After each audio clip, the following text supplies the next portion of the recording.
I'm going to be honest with you, I did not think that my first read of the 2025 fiction list for the Women's Prize would be a 5-star, and I started with a book that I had low expectations for, hence why I didn't buy it. I listened to the audiobook of Nesting by Roisin O'Donnell. This was so freaking good, hence why I gave it 5 stars. I was hesitant because of the subject matter of this book, which is a woman called Kira and her 2 daughters leave Kira's husband, who is emotionally and sexually abusive. That is a tough subject, which I don't think is often a main subject of a novel. Usually when domestic violence is a part of a novel, it's a subplot or it happens to another character, not necessarily the main character. And I also really appreciated that it was set in 2018. Again, with these kind of stories we feel like they play out in the 20th century, but no, those things are still very much present, very much happening. This book is genius because I feel like there's a lot of judgment towards domestic violence victims who don't leave or don't save themselves from an abusive situation, while it is never linear. A thing in this book that comes back multiple times is it's one thing to leave, it's another thing to stay away. So this book is partly about that, about Kiara wondering if she should go back, if she has all imagined it, because the main part of the abuse that she experiences from her husband is emotional and mental manipulation. It's two-sided, while it is so difficult because one, she has been emotionally manipulated to think that things are her fault and that he is perfect and kind, and on the other hand it is hard to identify the abuse for her from a more objective point of view because it's emotional, which I found so genius because there is no space to judge her, which is not something I would want to do instantly, but the author leaves absolutely no space for the reader to do that. So we have this tough subject matter, but then the writing is another part I found so genius, because how do you write a novel about domestic abuse, one of the darkest subjects that you can write about, and how do you make it an incredibly engaging read? I feel like this author, I don't know how she did it, but she did it. She wrote a book, a literary novel about a very tough subject that she handled so incredibly well, again because she showed the staying away as not something linear, as something that requires so much strength, but not the kind of strength that we would maybe expect. Mostly emotional and mental strength to keep on choosing, because it's not one choice you make, it's a choice that you keep on making. But she wrote it as if it were a thriller, and not in a messy way, not in a way that a thriller would write about domestic violence and maybe not handle the subject very well. No, she chose the pacing and the way that she developed the plot as a thriller, which made it such an engaging and incredible read, but still it was this literary book about a very serious topic that was handled incredibly well. I am in awe of the way that this book was written. All the choices that were made were just absolutely brilliant. Our main character doesn't fit any of the cliches, which I found amazing. She is well educated, quite strong-minded. It kind of shows how domestic abuse can be a emotional manipulation and how it really doesn't say anything about you as a person when it happens to you. It says everything about the other person who is doing the abusing, which I think is knowledge that everyone does have, but I don't think it's always portrayed that way in media, which can be quite problematic. So I found this book, oh, I found it so good, and maybe I kind of regret not buying it, although the audio experience was absolutely amazing. It's narrated by an amazing Irish actress who was also in Derry Girls, and there was a Derry accent for a few characters, for I think 1 or maybe 2 characters in this book, which I found really funny because the actress sounded more like her Derry Girls character. But yeah, so I would recommend the audiobook, but I also think it's like worth having on your shelves. So yes, gave that 5 stars, amazing. Really, really a great start of the fiction list. I've also continued with the non-fiction list. I am reading Embers of the Hands. I've only read the introduction, couldn't really focus on it, so I'll just read it maybe at a time where I can focus on it a little bit better. I did have a lot of wonderful books from the fiction list come in. They're not all in yet. If you've seen my first Women's Prize Diaries, then I did tell you. Oh, I'm sorry, I just got really distracted, but I did tell you that I ordered a lot of books, and I just noticed I didn't do this on purpose, but I ordered a signed exclusive edition of A Little Trickery. Oh my gosh, like I didn't know this. I got a signed edition, and I did not order that on purpose. Why, thank you. to my book distributor for this gift that I did not know I was ordering. It does make up for the fact that it came in damaged. Alright, so this is A Little Trickery by Rosanna Pike, and it does look different because this is purple and I think the standard cover is blue. Ama, which I think is a little bit harder to get.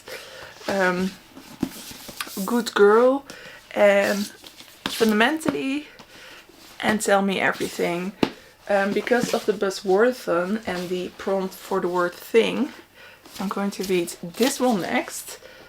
And I have these two physically, and I think I'm going to listen to the Persians on audiobook because that's another book I wanted to listen to. I think I have a week before I want to upload this little video.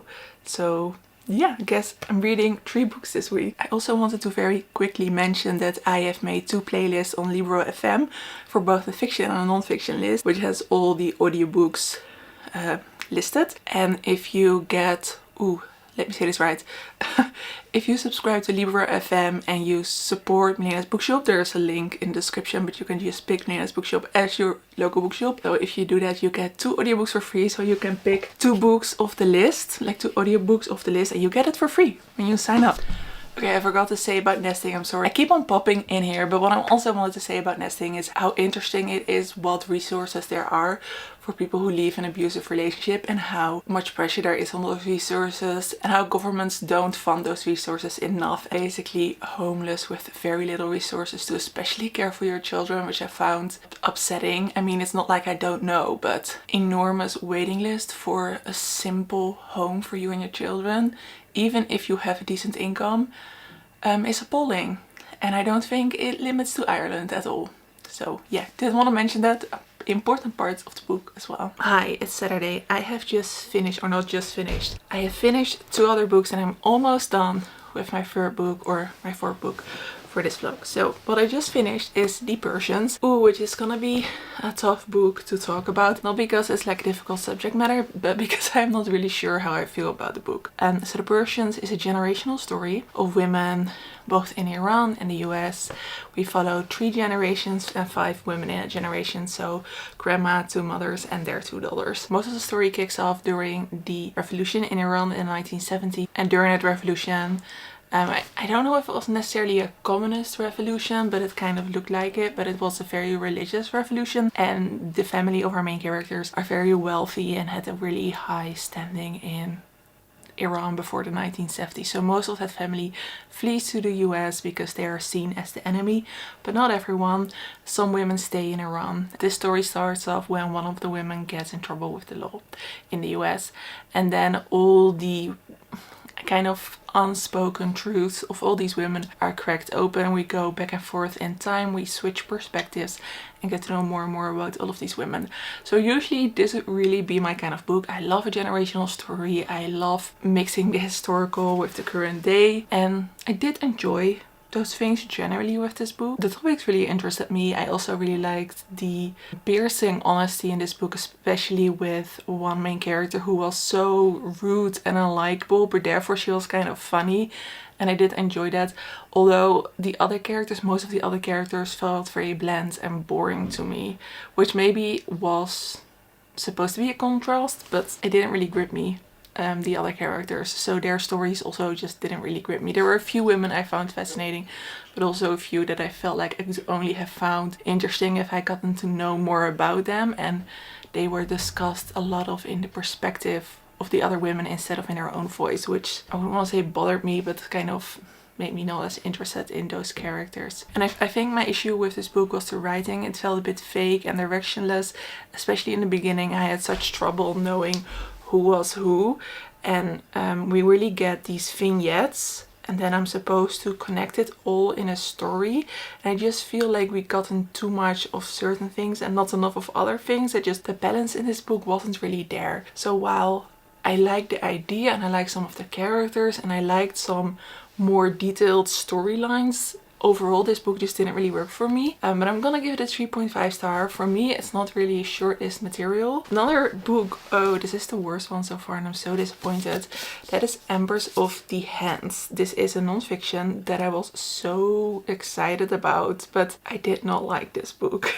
This book is supposed to be about the lives of ordinary Vikings. It is told through archaeology, wow, never mind, you know what I mean, objects and sagas. But I felt like this book gave me nothing. I felt like I wanted to get to know the subject matter of the book, but somehow either there isn't enough known or just this author focused on things that I found not at all interesting. I feel like I know nothing more about the daily lives of a Viking than I did before starting this book, and that is what the whole book is about. What especially bothered me is that this is supposed to be about the ordinary Viking, but like half of this book was about the sagas, which, I mean, I read a few of those and those are interesting to read, but again, that is fiction and often it is about the high-born individuals, about kings and warriors and things like that. And there was a lot about the gods as well, like Odin and Loki and Thor, which I find interesting topics, but it's not what I want from this book. And then there were a few small little details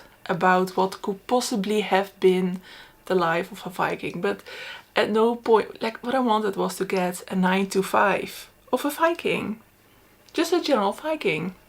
Just someone who maybe was a farmer, someone who made clothes. And while we got like little details, they were very sporadic and very random, I felt, throughout the book. Usually I would really enjoy the way that this book is structured because it's structured thematically. So we have love, travel, belief, bodies, home, play, and freedom, and endings. Sounds like promising that you can really have a good focus on that, but I feel like this book had so much filler because the author just didn't have a lot of knowledge. And when there's like an object, they used objects a lot to try and to describe how that object would be used and who would be using that object, which is kind of interesting, but somehow it wasn't, because then the author added a lot of details that made it complicated and inaccessible to read. My brain just could not process this book and I'm so disappointed. So let's rank it, because I didn't think everything was bad. So when it comes to accessibility, I wouldn't say the writing itself was difficult, but it was quite difficult to focus. Instead of getting the information, the author explains how they got the information. I'm like,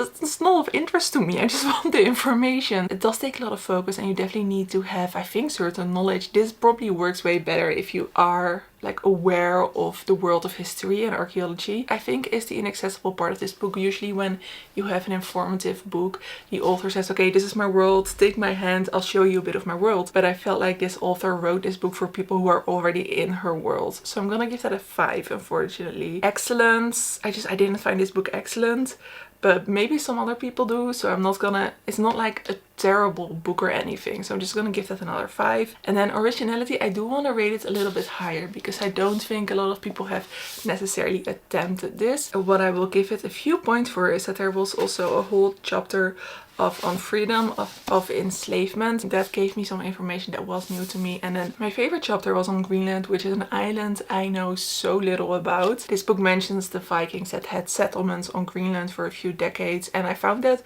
quite fascinating. And I noticed myself googling a lot about Greenland, especially the centuries after the Vikings had left. And I know a lot more about Greenland now because of this book, but also because of the things I looked up. So I'm gonna give that a generous 7, which means I'm giving this a 2.8 star. So I'll round it up to a 3. This makes me sad because I was so excited for it, and I think it was the only historical book that I was like really excited about, and I love historical books. Didn't go well, these 2 books, but luckily we have nesting for this vlog and that was so good. I am almost finished as well with Tell Me Everything by Elizabeth Strout, and that one is such a joy to read. I think I have about 70 pages left, so I'm gonna read that right now and I'll talk to you when I have finished that one. Oh wow, it's so dark. Wait, let me fix the lighting. Is this better? This is acceptable, okay. I finished this book. I finished Tell Me Everything by Elizabeth Strout, and oh god, did I love this. What I did discover is that I don't think it's part of a series, but it is part of a fictional world, and it's definitely not the first book, because I get a list here that says all the other things that the authors wrote, and throughout the novel I recognize almost all of these names, and a lot of characters that we meet in this book exist in other books. So while I think the main character is Bob in this book, a lot of his friends, his family members, just people who live in the same town as he does, have their own book. Maybe I sometimes did not feel the full connection to them, or there were references towards reasons why people had done something that I think were a main plot point of some of the other books. So I think that would have meant so much more to me if I read those books. And I think if I had all the context of those stories, this would have been a 5-star for me. But I did feel some disconnect towards some of the plot points and the characters, so this is gonna be a 4-star for me. But gosh, this is beautiful. This is set in a small town in Maine, and we follow Bob. I think he's our main character. He has a friend called Lucy, and they go on walks together. They have a really beautiful friendship, and they just talk about everything. There's no one else in their lives, even though both of them have a lot of other people in their lives, family members, relationships, that they can talk about so openly without having to explain everything. They just know what the other means. Then his friend, who's called Lucy, also visits a woman who is, I think, about 2 decades older than her, called Olive. And Olive and Lucy both have their own books as well. We will be given a little bit more context, but what they do is they meet up and they tell each other stories. So they start meeting and they say, I have a story to tell you, come over, I want to tell you this story. And I think the way that they tell each other these stories and the differences between the way they do this says a lot about their characters. And I think I would have gotten so much more out of those stories and conversations if I've read their novels. And after that I did enjoy it. And there's a character called Lucy in here who has her own book, and the more this book went on, the more I started like vividly hating her. She's not a character that you're not supposed to like. I think everyone in this book just loves her, and she has a certain way of understanding people's emotions and motivations. But there's just a thing about her that I don't trust. It discusses the motivation of helping someone, and if you do that to make yourself look good, or if you actually mean it. Bob is a beautiful character in that way, because he's also a lawyer and he gets to work on lawyer things. All I'm gonna say, because there is kind of a mystery in this book, but kind of, it doesn't really matter that much, but it's very engaging to read, and it has some beautiful characters involved as well. This book is all about connections between people, and what I enjoyed most is that the youngest of our main characters is in their mid-60s, the oldest is in their early 90s. I enjoyed reading from their perspective so much, because it's for them, it's all about connection, it's all about friendship, it's all about still being able to fall in love, or maybe fall in love for the first time. A lot of these characters are in their 2nd or 3rd marriages, and they reflect on their previous marriages, on their children who are now grown up as well. I found it so interesting to see that aging doesn't always mean you grow wiser, and that doesn't really mean that you don't get these feelings that we maybe sometimes associate with being young, with being giddy and immature and emotional, dramatic maybe I want to say, and also the feeling of falling in love and having a crush on someone. I just found that this book had so many beautiful things. The writing was very fast-paced, but still literary. It wasn't fast-paced in the sense that you wanted to discover what was going on with the plot. It was just very easy and engaging to read. Usually when you have this big cast of characters, it feels so confusing to follow all of them, but I think because all these characters are so established and the author has given them their own book, so they have this background, they feel so real. And you can notice that the author knows these characters so well. So in no way do you confuse the characters with each other, like at all. Even though we had so many people in this book, and a lot of people who had very minor roles in this book. And especially the stories that Lucy and I think her name was Olive tell each other introduces a lot of new characters that you're supposed to just kind of care about. It was never confusing. And what I really enjoyed as well is that Olive has similar reactions to Lucy's stories, when I was like, this is going nowhere. Like, I understand that this is romantic to you, Lucy, that it's like faith and stuff like that, but I was like Olive. I was like, Lucy, do you actually have a story to tell? Or are you just rambling on with your romantic fantasies? And it was annoying. But because the person listening to Lucy felt the same, that was really just fun, great to me. Okay, I love this. I want to read more by the author. I know that one of the characters, William, in this book, who doesn't seem like a good person, but apparently he has a book that's called Oh William, and that one, I think it was listed for prize as well. I think a lot of people really enjoyed it. If you have advice for me on reading Elizabeth Strout, I would love that. I'm definitely curious, not necessarily about this world, although I do love reading a series like that are not necessarily all connected, but that you get to spend so much time with certain characters. It also feels like low effort for me as a reader, because once I'm introduced, I can just keep going. Yeah, I would love some advice on where to continue with Elizabeth Strout. That was the vlog for now. My next read is going to be By the Fire We Carry. I'm going to listen to that on audiobook while I do some book club reads. I'm quite intimidated by that one for the non-fiction list, but I need a good non-fiction because I am not blown away by the list so far as I was last year. I'm glad I have another book that I really enjoyed on the fiction list. Thank you so much for watching this video. If you want to tag along with my Women's Prize Diaries, be sure to subscribe, and I will see you in the next video. Doei!